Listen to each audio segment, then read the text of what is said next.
اخترز پیغام د نیکمرغه کوچني اختر په مناسبت د علي قدر امیر المؤمنین شیخ القرآن والحدیث مولوی هبت الله اخوزاده صاحب حفظه الله تعالی د مبارکی پیغام. بسم الله الرحمن الرحيم. الحمد لله نحمده ونستعينه ونستغفره ونتوب إليه ونعوذ بالله من شرور أنفسنا ومن سيئات أعمالنا من يهده الله فلا مضل له ومن يضلله فلا هادي له وأشهد أن لا إله إلا الله وحده لا شريك له وأشهد أن محمدا عبده ورسوله. أما بعد فقد قال الله تعالى قد أفلح من تزكى وذكر اسم ربه فصلى. سورة الأعلى. جبار بتحقيق برای موندلی په مراد رسیدلی دي هغه څوک چې پاک شوي دي په ایمان سره له معاصیو څخه او یاد یې کړ نوم د رب خپل په تکبیر سره بیا یې لمونځ وکړ چې نښه د اسلام ده. د تفسیر کابلی په حواله ځینې اسلاف وایي چې دلته د تزکیې څخه مراد صدقه فطر ده او له ذکر څخه مراد د اختر تکبیرونه دي او له لمانځه څخه مراد د اختر لمونځ دی، یعنی د اختر په ورځ اول فطر صدقه سرسایه ورکړه بیا تکبیرونه ووایه او د اختر لمونځ وکړه. روایت دی چې ابن عباس رضی الله عنه د روژې په اخر ورځو کې خلکو ته وویل چې تاسو د خپلو روژو زکات وباسئ، یعنی صدقه فطر ادا کړئ. رسول الله صلی الله علیه وسلم دا صدقه پر هر مسلمان، آزاد، غلام، منځي، سړي، ښځې او کوچنیانو باندې په خورما او وربوشو کې یو ساع او په غنمو کې نیمه ساع فرض یعنی واجب ګرځولې ده. ابن عباس رضی الله عنه روایت کوي چې رسول الله صلی الله علیه وسلم روژې د بېهوده خبرو او د لغو کلام څخه د پاکولو لپاره او په مسکینانو باندې د خوړلو لپاره صدقه فطر لازمه ګرځولې ده. رسول الله صلی الله علیه وسلم وفرمایل کوم سړی چې له ایمان سره یعنی د شریعت رښتیا ګڼلو سره او د رمضان د فرضیت د اعتقاد ساتلو سره او د طلب ثواب لپاره یعنی د ریا په تور نه بلکې خالصتا الله د رمضان روژه ونیوله نو د هغه ګناه بخښل کیږي چې هغه مخکې کړي وي. د افغانستان مؤمن او مجاهد خلکو او د نړۍ ټولو مسلمانانو ته السلام علیکم ورحمت الله وبرکاته.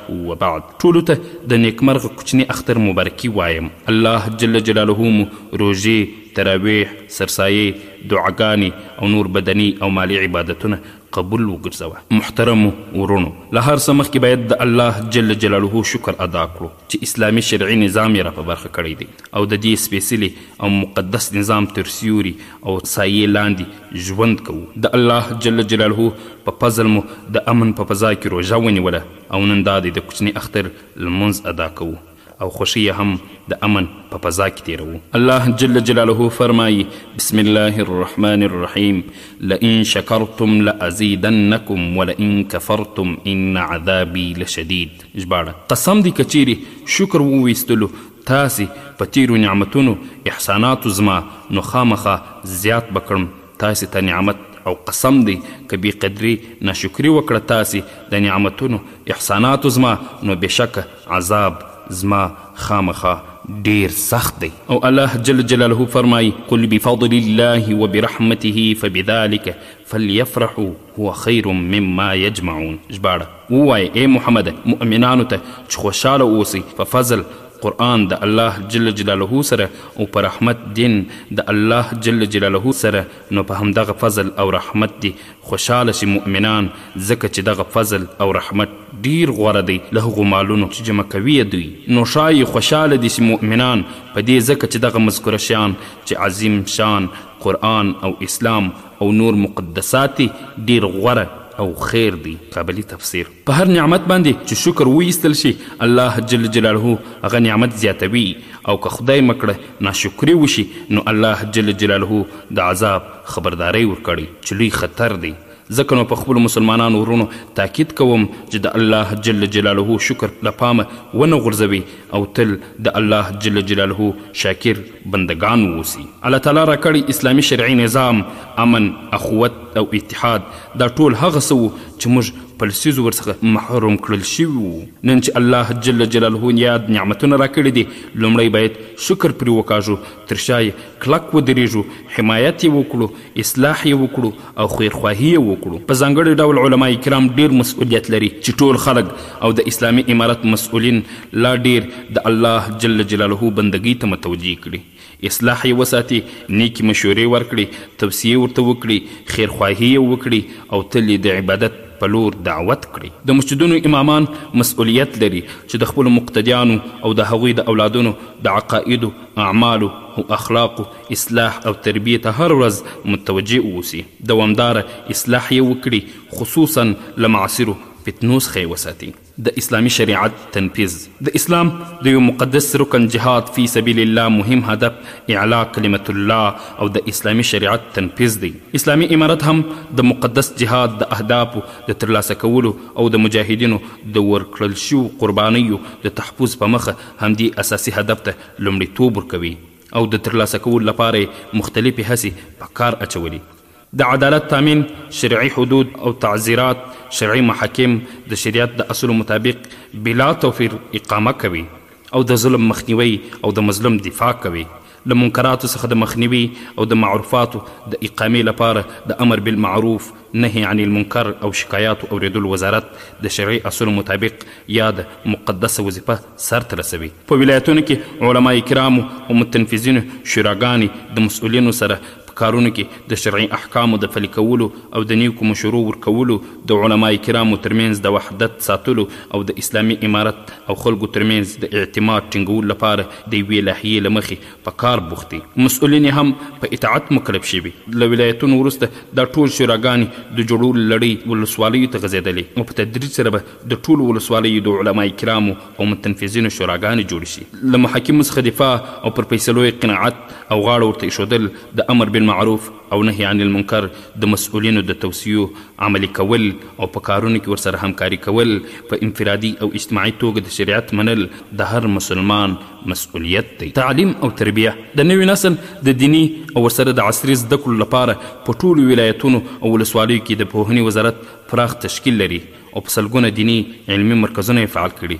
د ټولو یتیمانو د روزنې، تعلیم او ښه کفالت لپاره په هر ولایت او یو شمېر ولسوالیو کې دارالایتامونه رامنځته شوي چې مستقل ریاست لخوا اداره کیږي. له خپلو اولادونو ښه تربیه کول، تعلیم پرې کول او دا فرصت ورته برابرول چې دیني زده کړه وکړي مکلفیت او وظیفه ده. امنیت. افغانستان څو لسیزې په بې امنیتۍ، ناخوالو او مشکلاتو کې راتېر کړي دي. له ډېرو ستړیاو، قربانیو او تکالیفو وروسته الله جل جلاله یو ستر انعام ورباندې وکړ چې دلته یې د امنیت فضا حاکمه کړه. هم یې ظاهري امنیت راوست او هم یې باطني امنیت تامین کړ.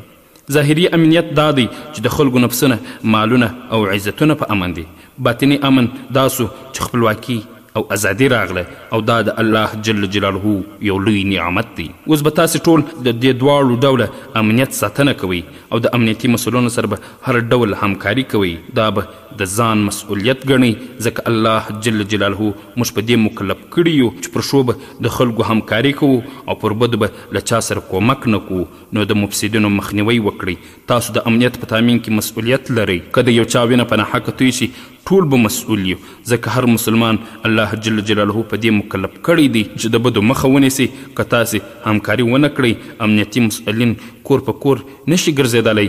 تاسې به د خپل ښار، کور، کوڅې امنیت ته توجه کوئ او له دوی سره به پوره همکاري کوئ. اقتصاد. د اسلامي نظام او قیادت له شرعي مسؤلیتونو څخه یو هم د خپل رعیت اقتصاد ته توجه کول او داسې هڅې کول دي چې په هغې سره رعیت له احتیاجه خلاصیږي او په خپل مټ خپل رزق برابروي. اسلامي امارت تر ممکنه حده پورې دا کوشش روان کړی چې شرکتونه ایجاد او عام المنفع کارونه وکړي تر څو خلکو ته د نفقې او رزق زمینه برابره شي. چې تر یوه حده دا هڅې رواني او ځینې کارونه شروع دي. تاسو هم آرام مکینئ، کوشش وکړئ په انفرادي او اجتماعي ډول د کارونو لپاره زمینه برابره کړئ. په خپل منځ کې شرکتونه جوړ کړئ، د کښت، کروندې او فابریکو لپاره زمینه برابره کړئ. د امارت سره ملګري شئ او د خپل ملک اقتصاد ته قوت او وده ورکړئ. امارت به هم توجه کوي چې تاسو ته د کښت او کروندې، اوبو، مهرولو، فابریکو د جوړولو او د صنعت د پرمختګ په برخه کې ښه زمینه برابره کړي، نو به الله جل جلاله زموږ او ستاسو په شریکو هڅو اقتصاد برابر کړي. پر الله جل جلاله به توکل کوو. تاسو ټولې هغه جایزې لارې چې د رزق پیدا کولو ذریعه ګرځي تعقیب کړئ، د ناجایزو معاملاتو څخه پرهیز وکړئ، حلال مال وګټئ، پر پردیو باندې تکیه مه کوئ او مه د نورو په تمه کښېنئ. له ټولو اړخونو سره د شریعت په چوکاټ کې چلند. د افغانستان اسلامي امارت د خپل اسلامي او شرعي تګلارې له مخې له هر چا سره په متقابل درناوي ولاړې شي اړیکې غواړي او له هر چا څخه هم غوښتنه کوي چې د اسلامي امارت دغه نیک نیت او ارادې ته د شک په نظر ونه ګوري. زموږ قول او تعهد دی او له دوی څخه هم د افغانستان حریم ګټو او عزت ته د پام کولو توقع لرو او غواړو چې اړیکې را سره وپالي. د سیمې له ټولو ملکونو سره د اسلام د مقدس دین په رڼا کې د متوازن او اقتصاد محوره سیاست په چوکاټ کې پر مخ ځو. له ټولو سره ښې سفارتي او اقتصادي اړیکې غواړو. هغوی هم د افغانستان امنیت، ثبات او پرمختګ باید یو ښه فرصت وولي، لا هم چې اړیکې را سره وپالي، د اعتماد فضا را سره ایجاد کړي او د همکاریو په روحیه ولاړه تګلاره را سره خپله کړي. د اسلامي امارت د بهرنیو چارو وزارت ته دنده ورکړل شوې چې له ټولو سره او بالخصوص اسلامي نړۍ سره د ښه اطمینان او ډاډ فضا رامنځته کړي. له اسلامي نړۍ سره د اسلامي امارت اړیکې د ورورولۍ په اساس ولاړې دي. ټول مسلمانان زموږ ورونه دي. همدې اصل ته په کتو موږ مشترک دین، عقاید او باورونه سره لرو، مشترکې ګټې سره لرو چې باید له امله یې مشترک لیدلوري سره ولرو، د یو بل په درد او غم کې سر شریک اوسو او د خپل توان په اندازه یو له بل سره مرسته او همکاري وکړو. داسې یو دریځ خپلول زموږ ټولو مشترکي ستونزې راکمولی او حل کولی شي. اسلامي امارت د همداسې یوې فضا د ایجاد غوښتونکی دی. د فلسطین قضیه د ټول اسلامي امت قضیه ده. موږ په غزه باندې اسرائیلي تجاوز او اشغال یو ځل بیا په کلکو غندو. له ټولو اسلامي هیوادونو حتی ټولې نړۍ څخه غواړو چې هر څه ژر د اسرائیلي اشغالګرو د ظلم لاس ونیسي تر څو هلته تجاوز پای ته ورسیږي. په ځانګړې توګه اسلامي امت مسؤلیت لري چې د مظلومو فلسطینیانو له داعیې څخه کلک ملاتړ وکړي او په یوه غږ د خپلو امکاناتو په چوکاټ کې له فلسطینیانو سره ودرېږي. د تعصب خبره ده چې د فلسطین ظلم ته د نړۍ د بشر د حقوقو مدعیان نظاره کوي. تر اوسه هیڅ نړیوال اړخ د دغو ظلمونو د بندېدلو لپاره عملي ګام نه دی اخیستی او د دې سترې غمیزې په اړه خپل مسؤلیت نه دی ادا کړی. د مخدره موادو مخنیوی. اسلامي امارت لخوا د اسلامي او شرعي مکلفیت له مخې په هیواد کې د مخدره موادو د کښت ممنوعیت او د هیوادوالو لخوا په دې اړوند د اسلامي امارت فرمان په ښه توګه تطبیقول خورا ستره لاسته راوړنه ده. د اسلامي امارت په عزم او تصمیم سره دغه ستر کار ترسره کېدل له اسلامي امارت سره د خپل ولس کلک ملاتړ او حمایت څرګندوي او دا روښانه کوي چې نور افغانستان له مخدره موادو پاکیږي. ورسره په کابل او ولایتو کې په مخدره موادو د متعدینو راټولېدل او د هغوی له معالجې وروسته په سالمه توګه کورنیو ته سپارل بل هغه شرعي مکلف دی چې اسلامي امارت ترسره کړی او د خپل ملت د یوې لویې برخې خلکو او کورنیو غم او درد ته رسیدګي شوې ده. د افغانستان ټول خلک په دې مکلف دي چې له مجاهدینو سره د دې فرمان تطبیق کې همکاري وکړي. د اسلامي امارت ټولو مسؤلینو او مجاهدینو ته تاسو ټولو ته لاندې توصیه کوم، ټول به عمل پرې کوي او هر مسؤل به له خپل ماتحت سره هم شریکوي تر څو د خپلو خلکو ښه خدمت وکړو، له هغوی سره ښه چلند ولرو او شرعي حقوق یې ورکړو. لومړی ټول مسؤلین باید خپلو کارونو ته ښه متوجه شي.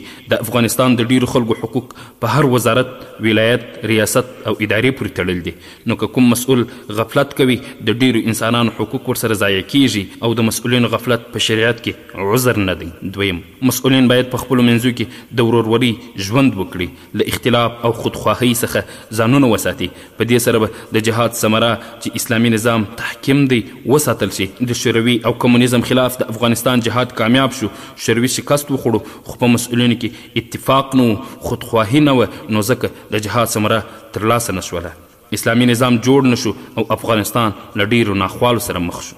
دریم، امنیت په دې نه راځي چې سختي وشي او مړی ډیر وشي، بلکې امنیت د شریعت په تطبیق او عدالت کې او بې امنیتي هغه وخت راځي چې د شریعت مخالفت وشي. نو د ځانونو اصلاح ضروري ده.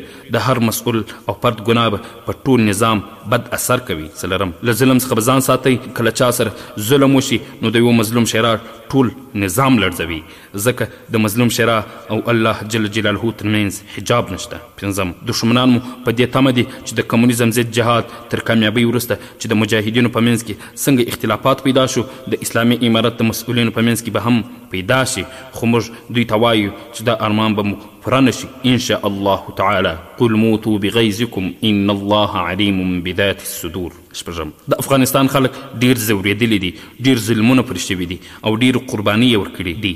دا کامیابي د دې خلکو د قربانیو په نتیجه کې رامنځته شوې، نو د دې خلکو به ډیر قدر کوي، خدمت به یې کوي او فریاد به یې اوري.